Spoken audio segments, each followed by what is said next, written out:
Hello hi అండి. ఈరోజు నేను చూపించబోయేది రెసిపీ చిన్న కాకరకాయలండి. ఇది వాన పడినప్పుడు వచ్చేది. ఇవి ఈ సంవత్సరం ఫస్ట్ టైం తింటున్నామండి. దీన్ని ఎలా చేయాలో చూపిస్తానండి. చూడండి చూడండి. పెనం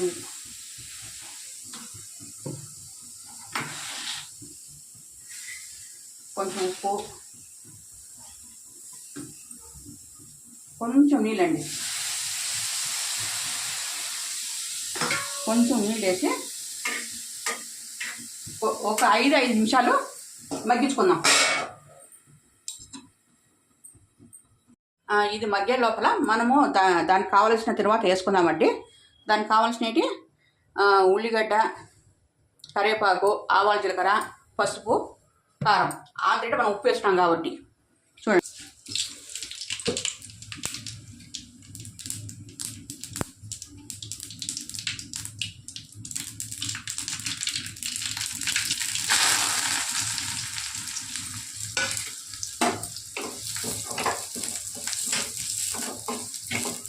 ఇది కొంచెం మగ్గించుకుందామండి.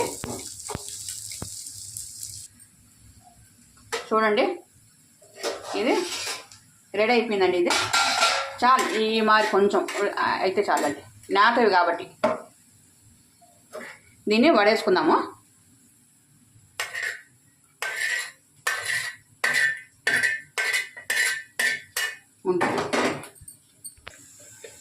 ఈ మారి మగ్గితే సరిపోతుందండి. దాంట్లోకి కొంచెం పసుపు,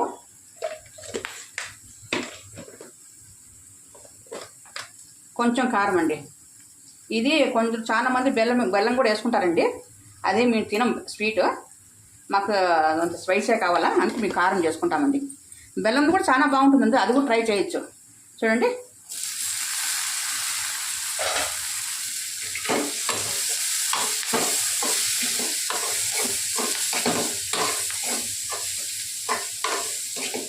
ఇది కొంచెం మగ్గితే చాలండి. ఇంకా 2 నిమిషాలు అట్లా అయిపోయింది. చూడండి, చాలండి. ఇంకా స్టవ్ బంద్ చేస్తాను. ఈ మారి మగ్గితే చాలండి. ఇది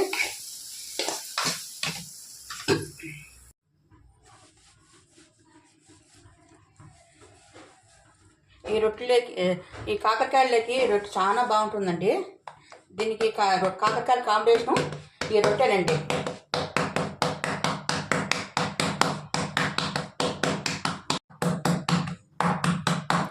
చాలా మంది 2 చేతులతో కూడా చేస్తారండి. చూడండి, ట్రై చేస్తాను నేను. చూడండి ఎంత బాగా వస్తుందో.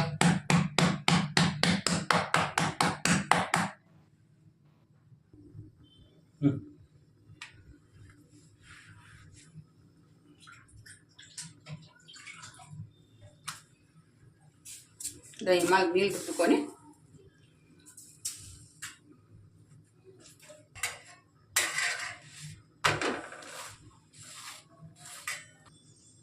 ఇదో ఈ మారి కాలినాక తీసేసేదండి.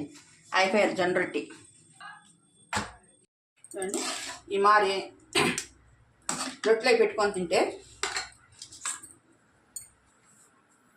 ఇది కాకరకాయ జొన్న రొట్టె చాలా బాగుంటుందండి. టేస్ట్ చపాతీల కంటే జొన్న రొట్టెలకే బాగుంటుంది.